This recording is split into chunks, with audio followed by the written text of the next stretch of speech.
Okay, good. Welcome to the Future Comedy Show, episode 13, take 2. Here we are. Before we get started, I want to introduce our guest, but before we start, I want to mention our awesome sponsor, DJ's Detailing on Gratiot Road in Saginaw, Michigan.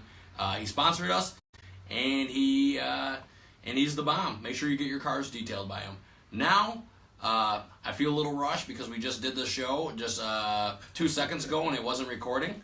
And now we're doing it again. But I want you to introduce very funny guy. He's one of my good friends in comedy. I worked with him at least 3 or 4 times. You think?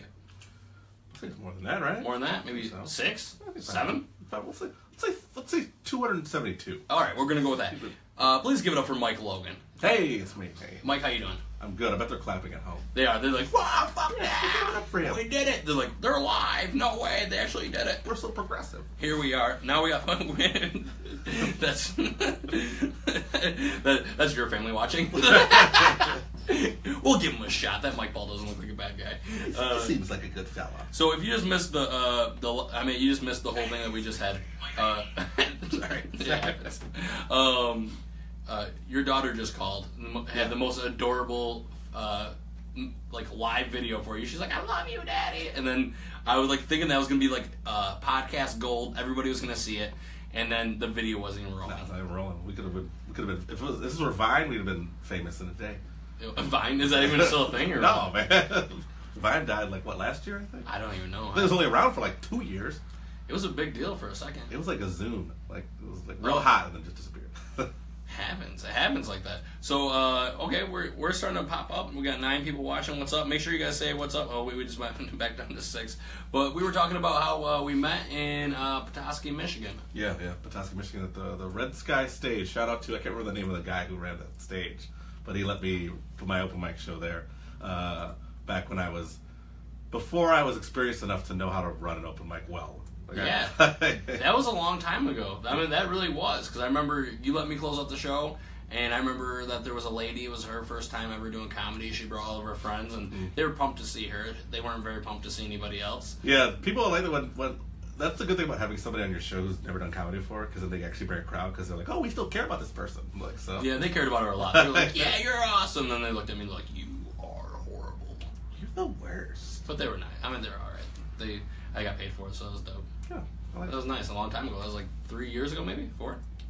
Yeah, I think 3 years ago. That's a long time. That's a long time. I hated going up there because when I lived up there, it was a lot easier. But then when I moved to Grand Rapids, I was like, oh, I can still run this show. Yeah. But then I was driving once a month I did the show or something. I'm not I don't sure. remember, but I was driving back and forth all the time just to run a showcase. Yeah. And I was like, I remember one time I drove up there and it was a blizzard in February. Did the show still go? Did the show. We still did the show. We got up there. We're there. We have to do the show. And we just drove. It took us 6 hours to get to Petoskey from Grand Rapids. Yeah, it was bad. What's the worst weather? Is that the worst weather you ever drove in to get to a show? Yes, by far. I mean, I've driven in... Just this year, I've driven in some pretty crappy weather, but that was the worst. It was white knuckle, just just the whole ride. It was really bad. I hate driving. I can't stand... I don't like winter a whole lot. Yeah, I don't like winter either. I don't know why I live here still. I don't know why. If you could move anywhere, where'd you go, Mike? That's a tough one. See, here's my problem. I don't like winter, but I want to go to New York. I want to live there. Yeah. But the problem with New York in the winter is everything shuts down. If they get a little bit of snow, the whole city freaks out. Or where do they put it? There's, Yeah, that's what somebody said to me the other day. I was like, oh, New York was because I was doing the whole Michigan thing. Oh, we got 70 inches in the UP last week. And then it's well, where are they going to put snow in New York? There's just buildings everywhere. They just make igloos. Just live in this. They're renting $700 to stay in the igloo. Matt Mook said hi with HIGH. Matt's been smoking on the wacky tobacco. We know Matt. So, real quick, if you'd like to see Mike and I, we're going to be at Jen's Place tonight at 8 o'clock, and we're going to be at Bottoms Up in Bay City tomorrow at 8 o'clock. So, you can watch this podcast, get to know us. If you don't know Mike, I'm about to interview him. I'm about to give him the rundown, the hardest questions we can get. First off, I just want to shout out this smoothie I made earlier today. Okay. It's this smoothie, which comes in this lovely Future of Comedy Show mug. Strawberries, pineapple, blueberry, fruit punch, and the secret ingredient, iced blue raspberry Kool-Aid. Get on my level. That's all. I thought you were going to say your secret ingredient was vodka. You're like, it was a nice drive. Vodka, I'm wasted. It was a great drive here from Grand Rapids. A lot of fog. It was great. Oh, you were talking.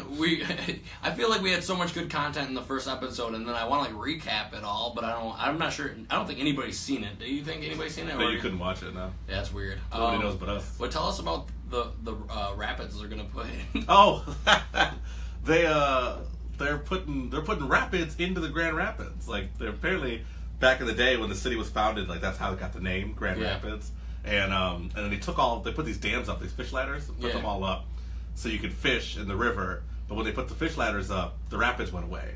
So then there's this new initiative now. Like you can see if you go to GR, there's like these cranes that are on the river, and they're just like pulling up earth. Yeah. And they're just they're pulling up the ground, putting giant rocks in, and they're just making it into Class 5 rapids, and that goes right through downtown. Well, that's just like who has the time for this? Who was like.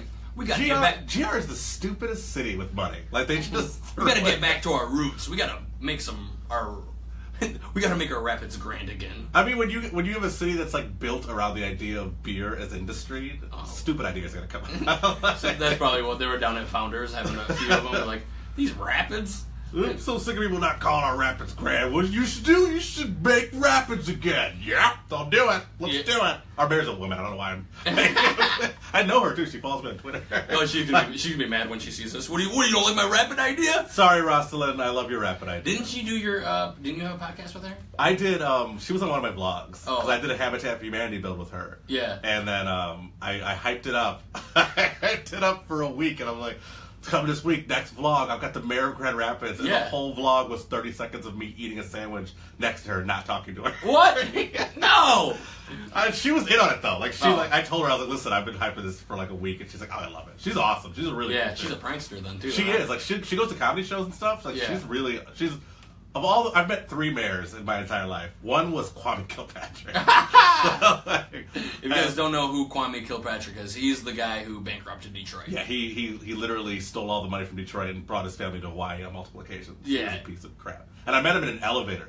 Were you pumped? Because you didn't know at that time. Were you pumped to meet him? No, I knew. It was after. Knew? It was like after he was disgraced. Yeah, it was after he had gotten convicted. He was still the mayor. So you're like in the elevator, like hitting the button. You're like, oh well, this is awkward. What happened was I had said to everybody in Detroit, we're like, oh, if we see Kwame, we're gonna give him a piece of our mind. And I was like, if I ever see Kwame, I swear to God. And then one day I was in not Pontiac. I was in downtown on Woodward, going into some office building, and the door opened up, and it's Kwame Kilpatrick. And my first thought was like, give him a piece of my mind. But my second thought is, this dude is gigantic. He was like 6'9", like built like a linebacker. And I just stood in the elevator, and then we went up.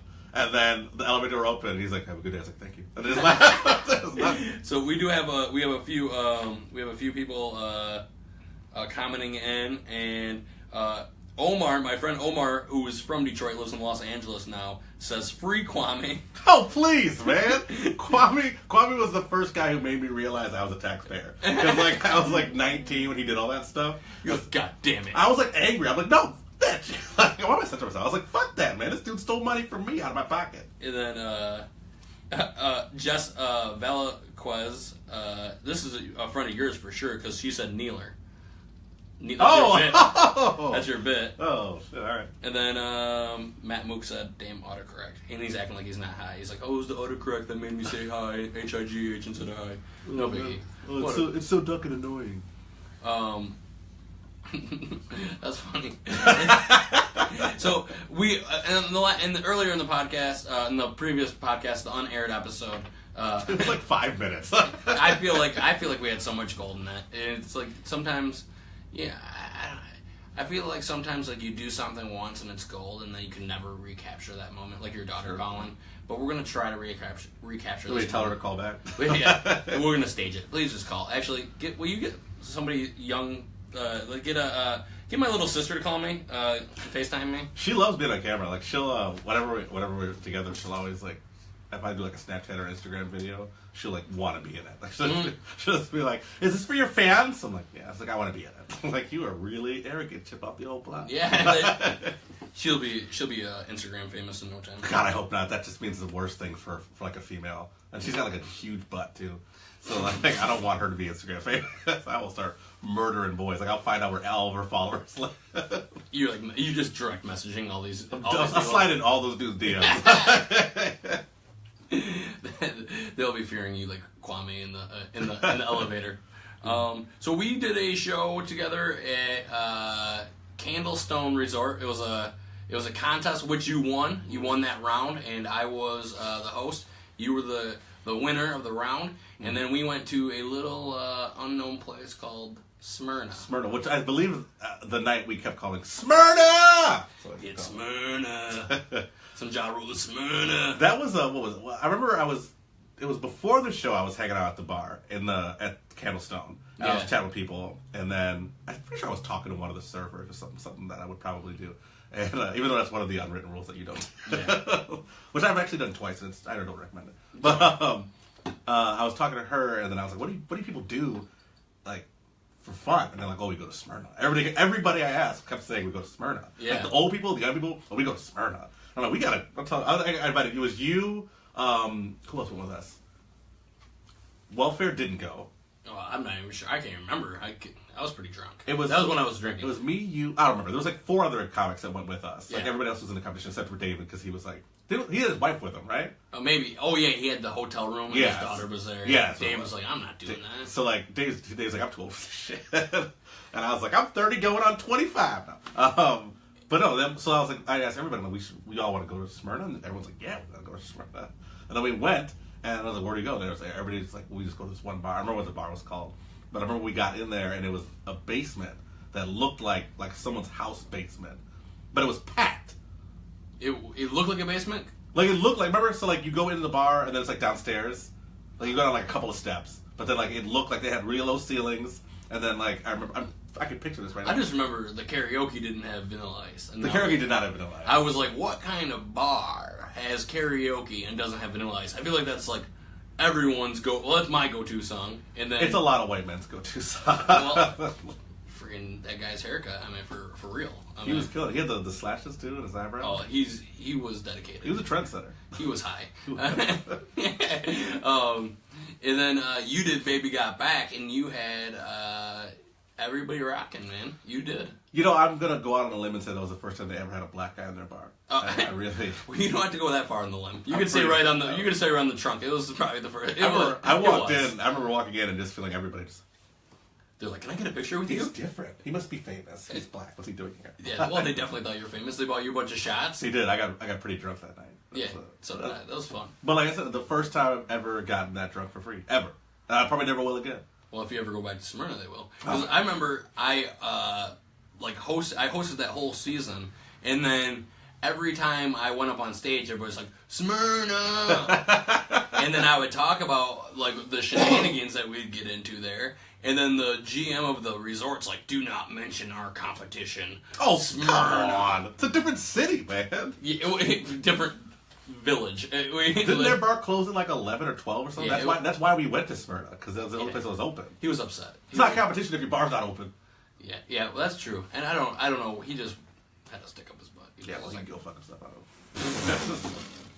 I'm never going back. Let me see. Josh Courtney said, "I'll slide into those DMs." Quote Mike Logan. Then Jared Hibb said, "Queenie." And then Willie Irvin said, "Probably the last two." I'm not sure what that means.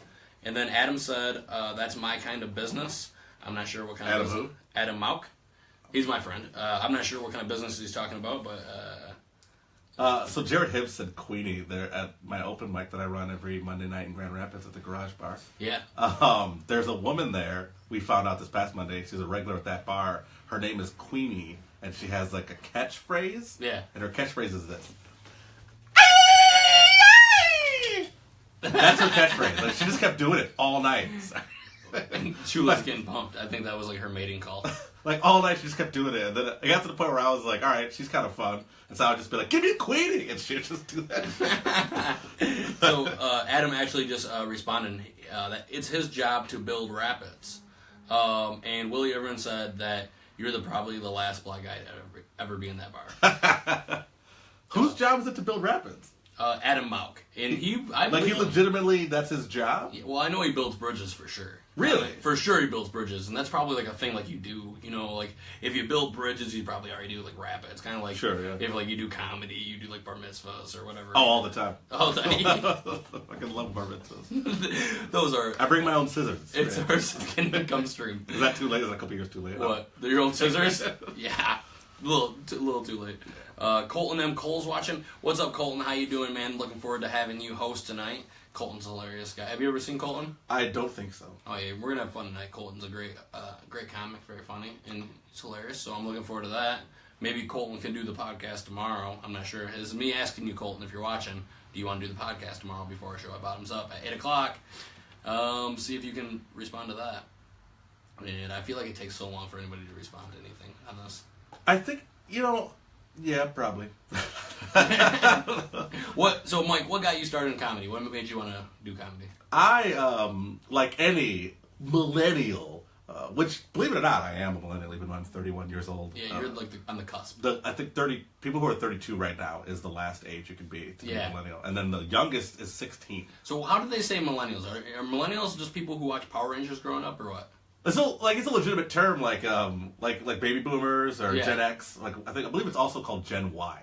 Or Gen Y. Yeah, but like people of my age would be like, we're Gen Ys, we're not millennials. And it's like, who gives a fuck? It's a fucking label that some idiot made up somewhere. Like I'm not the same like brain capacity as a 16-year-old kid. Yeah. Did you hear that? I'm not sure if it was Elon Musk or who it was, but they wanted to. They're thinking that our biggest problem is that millennials are not fucking enough. That's what they think, that we're not making enough kids, and that our production in our world, like, we need to keep population going up, or there's going to be a big collapse. Hasn't China been trying that for like China's been trying to use birth control. Do not stop fucking in China. Well, now I think in China, I mean, it's just like cultural that they don't even want kids for the most part. Didn't they? China used to have, this is like a long time ago, didn't they used to have like a 3-child rule or something like that? No, I think it's 1. And guys, whoever's watching, I don't know anything of what I'm talking about, but this is what I think. I think that they own. I like that you preface your opinion with, I don't know what the fuck I'm talking about. Yeah, well, I don't want to get correct. Somebody's gonna hit me up with like China stats. I'm gonna have a freaking red flag in my mailbox that says, here's a book on China. For kids who don't know, the Chinese flag is actually red. Yes, and I don't think I'm making that up. Is there, what's on it, a moon or something? 3 stars. Oh, a star. I knew it was something with the sky. The moon is like I don't fucking know. That's Russia, maybe? Did they it's a sigil. Or toenail. It's Putin's toenail. We are literally gonna get shot up tonight. There's only one Chinese guy that lives in fucking by Jen's bar. There's not, though. He's just gonna run in with a Chinese flag. I was gonna do a really bad Chinese accent. We're gonna hold off on it. You know what the problem is? I do a really good Chinese accent, but it's so good it sounds like a really bad Chinese accent. Go ahead, man. Well, because a Chinese accent does sound like the stupid caricature of a Chinese. Yeah. It's like, oh, huh. Like that's like how they fucking sound. Do it, go ahead. It's gonna. I'll tell you right now what's gonna happen. I'm gonna start with a legitimate Chinese accent, and it's gonna just turn into Miss Swan from Bad TV. It's okay. Gonna happen. That's what always happens. I would say oh, this a good smoothie. I feel like I'm on Chinese NPR. I have a Kool-Aid and it's already going to Miss Swan. I have a Kool-Aid inside and the yogurt. This is racist. All right, we'll give you one. So how did you get started in comedy? We'll let you have that one. We'll let that one slide. I feel like when you're a black comedian, you can kind of say whatever the fuck you want. Yeah, and that's the one advantage we have in comedy, because like a woman, a female comedian can talk about like their genitals, and it's not really looked down upon it like as much as a man talks about the genitals. Yeah. A white comedian can talk about almost anything. Black comedians, we can say the most racist shit, and nobody gives a shit. Well, I think I agree. Yeah. But I think everybody has their advantages in life and disadvantages, and that's a good thing. Some have a lot more disadvantages. A lot more. Some people. We'll chalk that one up as a win, though. I'm gonna wear a black tux to this show tomorrow night. Just that's a Golden Globes joke. If anybody wants the Golden I did not watch the Golden Globes. Did you like anybody on there?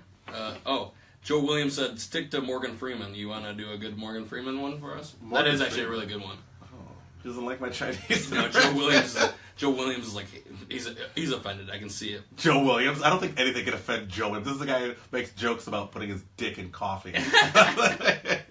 Joe Williams is fucking his coffee cup right now like this fucking racist. This piece of shit. Well, all I would tell Joe Williams is that maybe stop fucking that coffee and start fucking a good book. There you go. There you go, Joe. In case you were watching. So, how do I get started? Yeah, let's get to this that. is like my stand-up, just getting completely off track. Well, every 5 minutes. And that's what I like about. And this is a real this is very real. You do a great job of going up and you have an idea that you want to portray, but then you get off on tangents, and the tangents are just as good as your stand-up comedy. I really, really, really enjoy your comedy, and I think that's a great asset that you have in your act. Thanks, man. I mean, well, I think it helps the fact that my stand-up is very much like, I'm not a comedian who just goes on stage and just tells a bunch of jokes, which I have the utmost respect for anybody who can go on stage and just tell jokes for 30 minutes. Yeah. Because for me, that's impossible. Like, just telling one-line jokes. Like, I have a lot of friends who are, like, one-line comedians. Yeah. And it's like, that is so much harder for me than to write one... my jokes are usually about 7 minutes long, like, for one joke. Yeah. But then there's, like, a bunch of punchlines inside of it. And for me, that's easy. Like, that just comes out of me. But to go up on stage and just tell a joke, I can't write that. That's so many jokes. That's too much to remember. It's a lot. It's a lot of stuff. Like, when you watch, like, Mitch Hedberg, I'm just like, I don't know how that guy did it. I mean, he was on a lot of drugs, and he was very drunk. But I just don't know how people like that can do that. But I think that having that style of comedy where it's just storytelling is really conducive to being able to just go off on tangents. Because my comedy is just me talking, essentially. Yeah. So it helps that what I say tends to be funny. So when I'm going off on tangents with people in the crowd and stuff, it's pretty easy for me because I'm just like, I'm just going to say what I think, because, I mean, that's what my comedy is anyway. It's just... Yeah, it's just you. Yeah, it's just say what I think. That's in comedy, a lot of veteran comics will tell you is that you have to find your voice. Yeah. And do you feel that you found your voice early on in your career? Because, I mean, you're progressing a lot quicker than... I mean, you said you've been doing comedy maybe 4 years. I mean, and you are headlining shows. That's a really big deal. That's not a lot of people can do that, and you're progressing really quick. Do you think that's what is the difference between you and a lot of people? I missed the beginning of the question. I think the ability that you found. Okay, yes. No, I think I had a little bit of my voice the first time I did comedy. But like the first time I did comedy, I'm not gonna say like I fucking crushed. Like, it was a good set, but like it was definitely, I was very relaxed from the first second I stepped on stage. Like, it was never that point where I just felt like I don't know who I am, or I don't know what I'm doing. There was some time, I think probably maybe a month or two into doing it, that I tried to tinker with it and do different things. And I remember one time, shout out to Carmen Morales real quick. I got checked real fast by her because I was doing an open mic. I think that was maybe 5 or 6 months in, and I decided, I was noticing that everybody was doing dick jokes. Yeah. And so I was like, I should do dick jokes. Yeah. And so I went on stage at an open mic that Stu McAllister and Carmen Morales were at, and everybody respects Stu. Stu's like he's the OG in Grand Rapids comedy. Of course. And he was at a point back then when he was very standoffish, so I was very, like, now he and I are friends, like, we go to the movies and shit. Oh, that's right. But like, I was like, I don't want to mess up in front of that guy, kind of guy.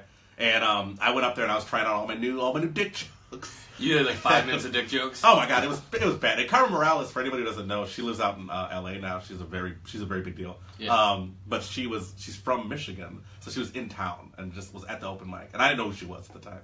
And I was telling these jokes, and the joke I was talking about was, hey, you know, like when you're jerking off to a porno, and then like the dude is on screen, and you don't know how long you should is appropriate to like keep jerking off without being gay. That was the joke. Yeah. And it's fucking awful.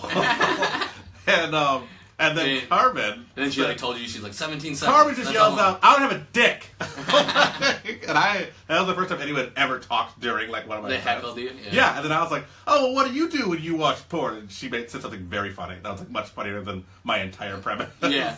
And that was the last time I ever did a dick joke. Well, I still do a dick joke, but it's a very smart, highbrow dick joke. It's very thought out. That I will bring out tonight at Jen's place if you're looking for a good dick joke. You want to hear a really good dick joke? I will do it tonight. Carissa Ann Hall said, "Oh, Mike, I miss you." Carissa, I miss you too. Come out to a show. Come see me tonight at 8 o'clock at Jen's place. Carissa Ann Hall. Do you know her?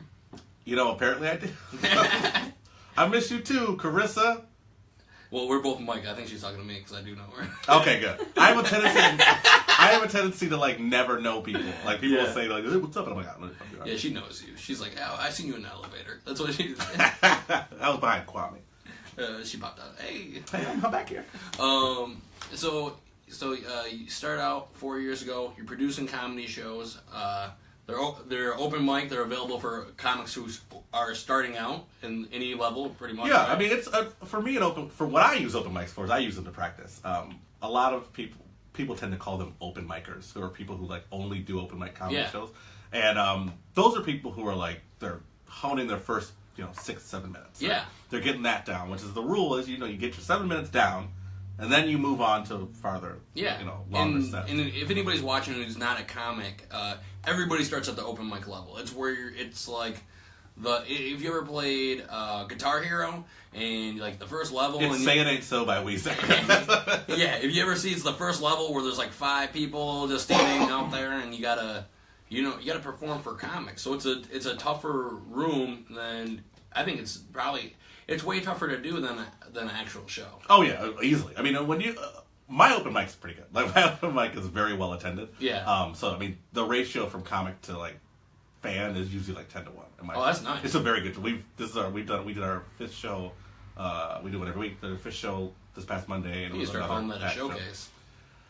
I'm not gonna call it a showcase. Call it a showcase. It's like there's 9 comics on it. Oh, okay. That's a long show. It's 7 book spots and then 2 show up go up spots. Okay. But what I use the open mic for, the reason I like running an open mic is because I can every Monday I get to try out all my new material. Yeah. And it's like a challenge because every week the people are coming back to see the same show. Yeah. They all have different lineups, but I'm always there. Yes. So like I always have to come up with a new 5 minutes every Monday, and it's a good challenge.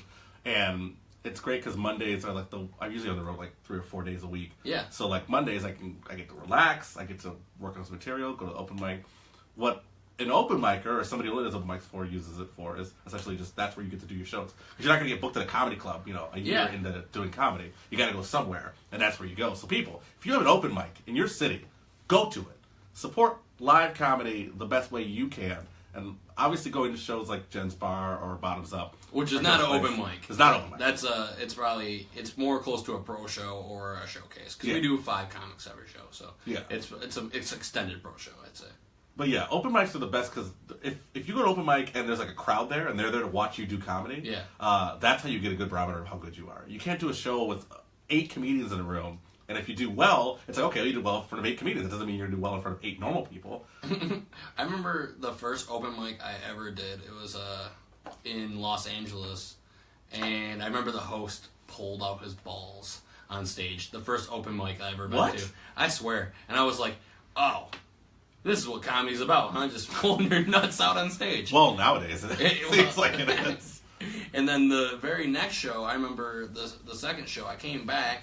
And, like, the opposite of you, I did not have my voice down at all. I was doing very hacky impressions of Macho Man Randy Savage. And I remember seeing another guy doing Macho Man Randy Savage, after me, within, my first year. I was like, this guy stole my bit! And then, but in my head, I didn't tell anybody that. But, I thought that. Yeah. But then you realize, everybody does a Macho Man. Yeah, and it's so funny now. It's so endearing. I see a new comic doing a Macho Man Randy Savage. I'm like, oh, that's. Can we get some Macho Man? That used to be me. Oh yeah, here's my Macho Man for the. It's no Chinese accent, but I'm like, I gotta get into it. All right. Listen here, brother. When you step in the ring with Macho Man Randy Savage and my partner in crime, Mike Logan, we're gonna give you something you'll never forget. Cocaine up your nose. That's a really good Macho Man. Thank you. Wow. Yeah. You gotta really feel that. I feel like your head was gonna explode. How about Chinese Randy Savage? Listen, yeah, brother. When you step in the ring with me. I was like, man, Randy Savage taking his shit, man. Chinese. Who said Chinese? Joe Williams. Oh, God bless Joe Williams, man. Keeping his podcast interesting as fuck. It's going back into the act. Going back to Chinese macho man. I'm stepping it up. Let's fucking Now, if I see somebody out there doing Chinese macho man, I'm You're like, gonna this guy stole my bit. There's no way someone's like, we didn't say parallel thinking. Oh, shit. Chinese macho man. That was good. Somebody yelled out the other night. I was doing an open mic, and I worked out all the jokes I wanted to work out. Yeah. But I still had like 3 minutes left out, and so I was like, "All right, start yelling out impressions, and I'll do them." Yeah. And then I did. People yell out pretty easy once like they just yell out black people. But it's like, you don't do black. And then someone yelled out The Rock. Yeah. And I think they were trying to fuck me up, but I was raised on The Rock. Yeah. Go ahead and do The Rock. Oh, it's I'm gonna English on the mic. If you smell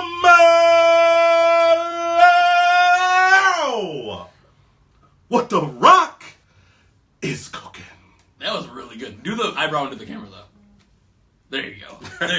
That was really good because you had that bass, man. You hit that bass good. Yeah, that's the best. The if you smell part is the part that I feel the most proud of. Like I can feel the bass coming through the microphone. I was like, dang, this is good. This is real good right here. It's a good bass. I was feeling like a jabroni over here. Carissa Ann Hall says, I'm in Florida, so cold, only 60 degrees here. Ha ha ha, little face. Okay. Go fuck yourself. No, I'm joking. No, just joking. I love you, Carissa. I'm not joking. Go fuck yourself. Jake Quello's watching. What's up, Jake? How you doing? Thanks for coming in. We're doing impressions right now of Chinese man. Tell us any impression. Tell us who you want to do it. And then tell us the person you want us to do. Because we're basically like white Frank Caliendo and black Frank Caliendo here. We're gonna do. Wouldn't that be Jay Farrow and Frank Caliendo? Yeah, maybe. Jay Farrow's awesome. There is a black Frank Caliendo. Dude, Frank Caliendo crushed it. And Jay Farrow, he does everybody. Jay Farrow's fucking great. He's a really good. He does. He like literally he does what. Freeman and then what is Dude, he can do literally every black celebrity. I don't mean literally figuratively. I mean literally every black celebrity. He's really He's good. Insanely talented. Hey, can we get Jay Farrow on the podcast? Somebody call Jay Farrow, please. Just put him on my line. Let's get him in here. Could we just tag him in the description and he'll just show up? I want to tag Chinese Macho Man Randy Savage. Now, actually, something about Macho Man Randy Savage. I'm not sure if this is true or not. But there was a guy who worked with my dad. My dad used to own a used car lot, and this guy, he was kind of an asshole. Sure. But he worked with my dad. What's his first and last name? Yeah, we can look him up. He's a dick.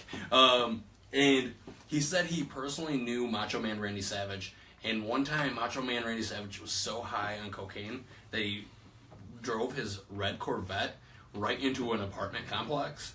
And then was like, oh, shit. And then he lived in the apartment complex, the guy I'm talking about, came out and was like, Macho Man, get out of here, dude, I'll save you. And then he jumped in and took the heat for Macho Man? Yeah, that's what he told me. I don't believe it. Maybe he did. First of all, this is in the 80s, I'm assuming, right? Yeah, well, it had to be. He's doing cocaine. It wasn't yesterday. Macho Man's passed away. Yeah. Rest in peace, Macho Man. So I feel like this was at the height of Macho Man's popularity.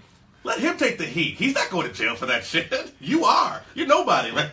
Well, but at least he wasn't all fucked up. I mean, that's for sure. Or maybe he was. I feel like the cops were probably fucked. It was the 80s, man. They were like... The cops showed up and they're like, you got some more? It definitely in Florida in that time. Now in Florida. Florida's always on the next level of drugs. Oh yeah, remember when that bath salts and shit? Yeah, the first one eat people's faces. Yeah, that's what I was gonna say. I was like, that's a hell of a drug. Have you ever seen the videos of people who are on that shit? No. It's literally, they call it, the other name for it is they call it zombie. Yeah. And people just look straight up like the cops will show up and be like, man, do you know where you are? And they're just like, and then it's like, what are you listening to? Bruno Mars? What's going on? That is not Bruno, man. That is how it is. I'm Bruno Mars! You know what's weird? I hate 90s fashion, but every time I see Bruno Mars in 90s clothes, I'm like, I can rock that. Yeah. I don't know, something about him. He's just got so much swag. He does, the man. most swag of any entertainer out right now. I dare anybody to challenge Bruno Mars when it comes to swag. If he can make Cardi B look reasonable, in my opinion, he's doing something right. Bruno Mars, He's cool. Oh God, I want to meet that little bit. He's little too. Is he? He's like real short. Jake Guello said, "I'm taking a shit." Well, we've just came to a whole nother level. All right, well, now we're very intimate with Jake. Whatever. Well, usually he watches porn when he's on the shitter, but today he's watching us. So. That's an interesting idea. Porn on the shitter. See, I feel like wouldn't your penis get erected and you like you just get stuck in the maybe it's a small penis. Get stuck in it. I feel like if I had an erection while sitting on the toilet, like my dick would be in the water. Like, our sponsor just pulled from us. You're gonna have some Bill Burr shit. You're just gonna lose sponsors every fucking week. Yeah, I was listening to Bill Burr and he was like talking about how they were upset about.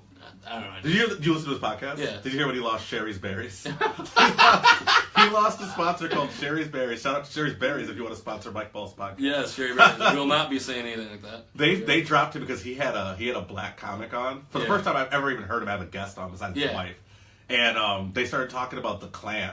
Really? And like when he was reading the read for Sherri's Berries, he was just saying, that'd be a weird thing. Wouldn't that be fucking brutal? That'd be a weird thing, right? To just give like if you were a Nazi, just give like another Nazi some Sherri's Berries. Like, that's what he was saying. Like that was the joke. Was like it'd be a weird gift for a Nazi giving a Nazi. Yeah. He fucking pulled him. Oh. Like they pulled the advertising. Well, Sherri Berries like, oh great.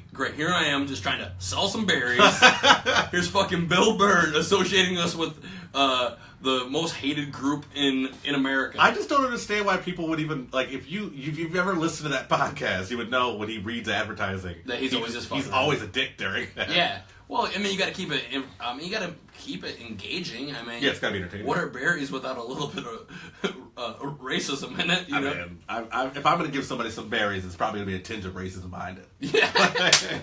Sherri's Berries. Sherri's Berries. That'd be so funny if everybody like came behind it and started making racist commercials for Sherri's Berries. We just tank our company for not sticking with Bill Burr. Sherri's Berries. Fuck you for leaving Bill Burr. Sherri's Berries.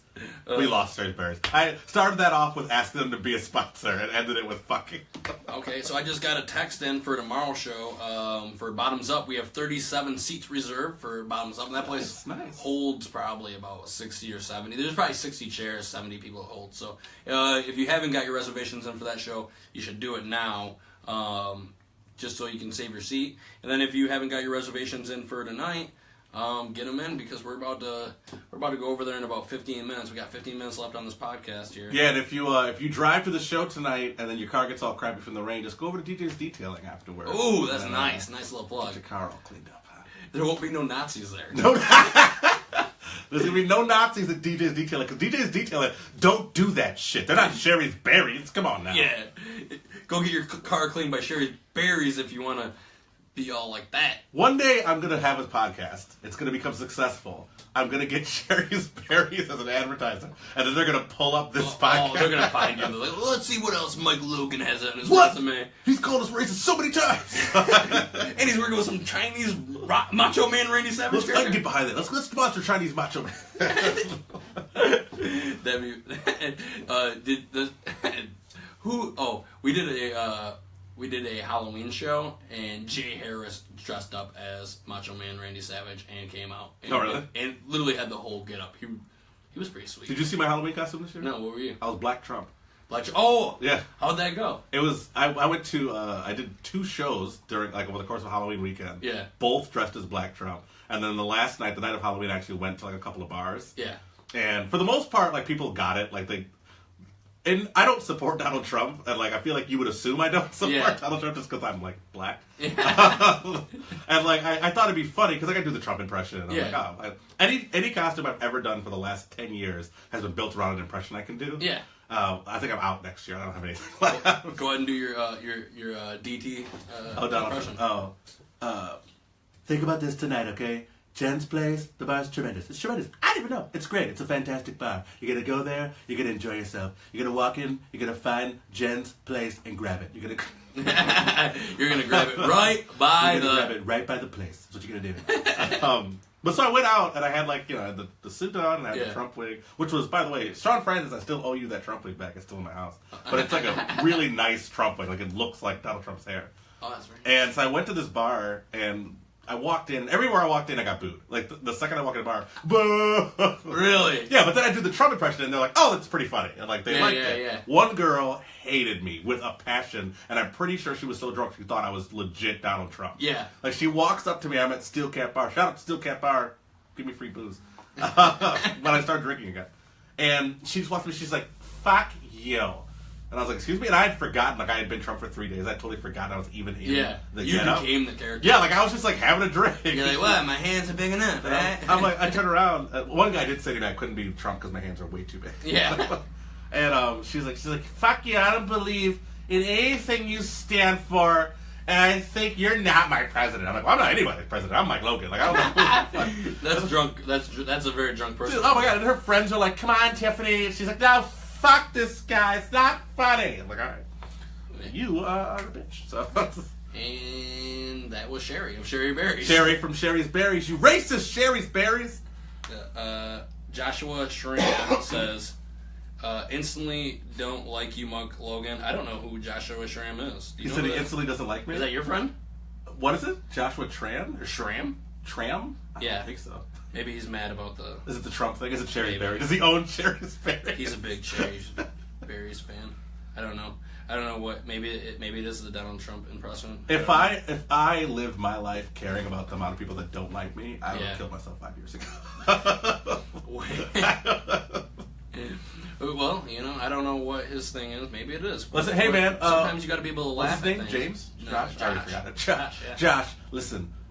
This is from the bottom of my heart. Whatever I did to offend you, let me know so I can continue to do it. Oh shit! Oh shit! Drawing the line in the sand like Eminem. Okay. It's so hard to care about that many people. Like who just. There's a lot of people who will hate on you. Like, yeah. For sure. I know. Like, what have I done in the last 20 minutes to make anybody dislike me? Wow. Except for Sherri's Berries. Sherri's Berries just sitting there sharpening. I think Bill Burr should have his podcast for how hard I'm defending him right now. Bill Burr, if you're watching this, he's not. Put me on your podcast. Yeah.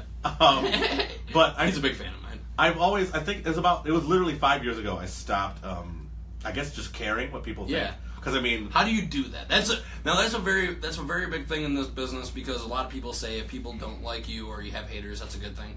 But maybe if you're sensitive like me, it bothers you. And I say, like it's a big sensitive pansy like I am.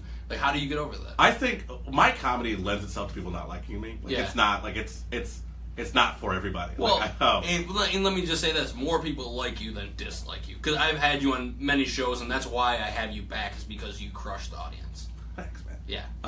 But it's pretty much like because my comedy is like my life experience. And Josh just said he was just kidding. Oh, damn it! I wanted to have an enemy.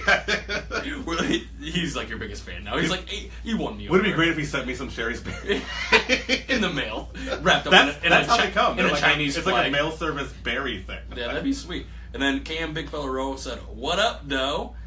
What's up, Cam? How you doing?" I ain't heard that since fucking high school, man. That's a Detroit. Cam brings it back, dude. What up, Doe? Cam is from Detroit. Cam is from. I can tell because he said, "What up, Doe?" He's from Southfield, I think. Southfield? Yeah, shout out Southfield. I've been to Southfield a couple times. Yeah, he's actually coming to headline a few shows coming up here pretty soon. Cam, I'm not sure if you know him, but he was on Storage, either Hunters or Wars. I always fuck it up. You know what I'm talking about? That's a weird credit to have. No, he was the security guard on there. He's like, and he's super funny. I'm actually doing a few shows with him coming up, and then and then Cam just said he's actually from the suburbs. But that's where he says that's his joke. He said he lived in Southfield when white people lived there. Mag Zimmerman is watching. What's up, Mags? How you doing? We'll be seeing her at the show.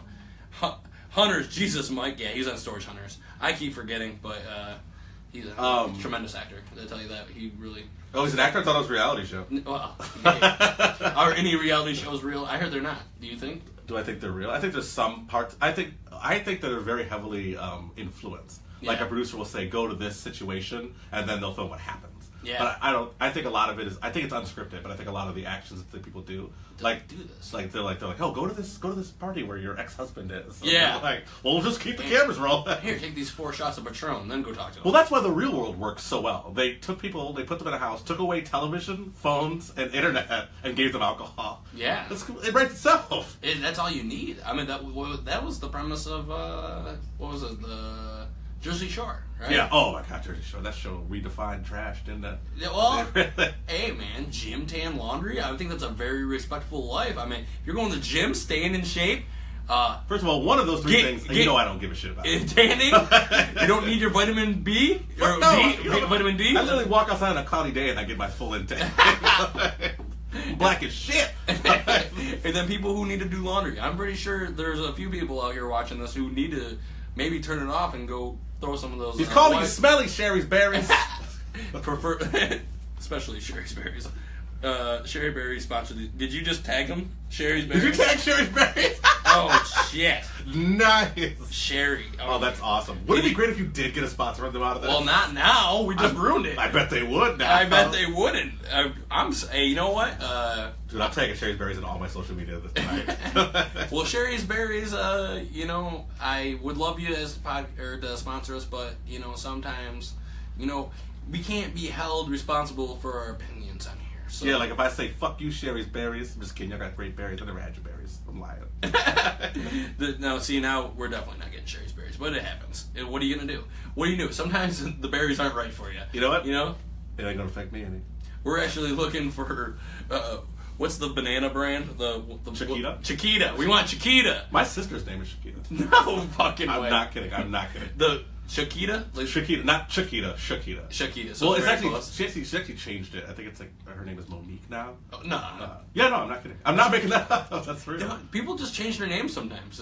They just do it. She was just. I changed my name in 3rd grade. What was your name before? So I technically it was always Michael Kevin Logan is my full name. When I named myself after Michael Jordan, shout out Michael Jordan. I was adopted. And who were you before? I don't know. I was a closed adoption. Yeah. So I don't know who I was before. Who am I? But my parents wanted to call me Kevin, but I wanted to be called Michael. So the compromise was my birth certificate would say Michael Kevin Logan. Yeah. But my parents would call me Kevin, so they called me Kevin until 3rd grade. Yeah. And then I was just like, fuck it, I want to be Michael now. And then I just changed it to Michael. Strong name. Yeah, it's very common. Now, what was it? I mean, if we can actually talk about it, I mean, if you care, what was it like? When did you find out you were adopted, and how did that affect you? Or do you think that? I was in foster care. My parents, who are my current parents, they were foster parents. Okay. And so I was in foster care in their home. Really? So I would go out to like families, like the 80s were weird. Like it was like trial runs. Like a family would take you. They'd try, and then they'd do like a weekend or something. And it's like, nah, you ain't for me. That's almost like when people like give away dogs. That's exactly on the carpet. And it got to the point where it was like apparently I had been like handed off like 8 different times. Holy moly! And it was like affecting me. I guess I don't remember. It affect you. It's like just going with freaking switch families every day. And my parents was I called my parents.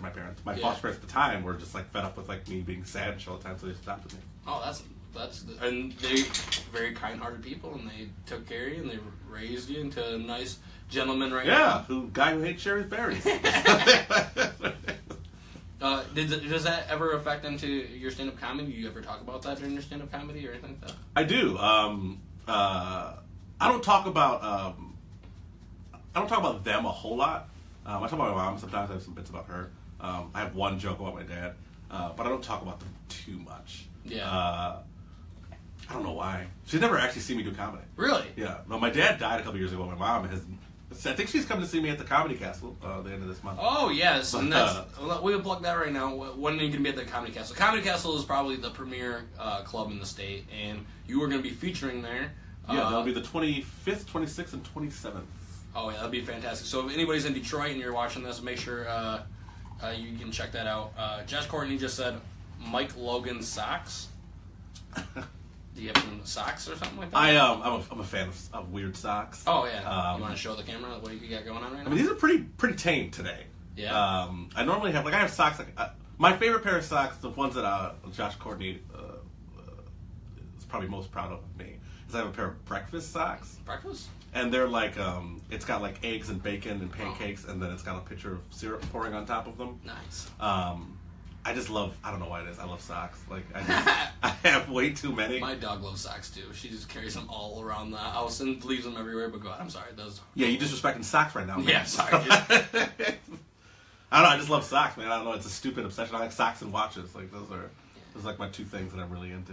I wonder if there's any chicks who just, like, dig, like, real nice socks. Like, oh my God. Like on a guy? Yeah, like, she's like, oh my God, look at those ankles. Oh, God. God damn, those like socks a are weird nice. chick. I mean, I get complimented on them sometimes. Yeah. I've never seen a girl like just rip off her panties. Like, she's like, are those She ripped her dog bones pants. on your socks? Take them. I'm like, oh shit. Put those back on, okay? Well, it happens. You never know. I mean, I don't even know what it... I mean, there's a lot of weird, like, girls can be into weird stuff sometimes. I think it's human nature to be into weird shit. Oh, well, everybody's different. I'm into weird shit. Butt stuff, no. Well, that's not so weird. I think it's human nature to be sexually curious. So, Yeah. I mean, like, being into weird shit is, like, people... Especially at a younger age, are always ashamed of that kind of stuff. Yeah. I'm fucking 31. I don't give a shit. Yeah. Like, I'm just like, you know what? I'm into this, and you can't do all this? Ain't nothing for me. I'm upfront about that. She's like, fuck, have your socks back. Listen, we go fuck, and I'm going to put that sock on my dinner. That's what you're into. That's what makes it so big. Let's see. We gotta go. It's 6:45. We gotta be there in 15 minutes to set up the show. If you guys like the show, we are sponsored by DJ's Detailing. Also, I'd like to thank you, Mike, for coming and do the podcast. Oh, You're the man, dude. Mike. Very funny, very bright, up and coming star. You'll be seeing him in movies. And not eating Sherri's berries. Yeah, you won't be seeing him. Unless you want to sponsor Mike's podcast, then I'll eat Sherri's berries. You know, it's funny that you're drinking a smoothie full of fucking berries. None of them are cherries. No. These are all these berries in the smoothie. None of them are cherries. Got them all at Meyer, bitch.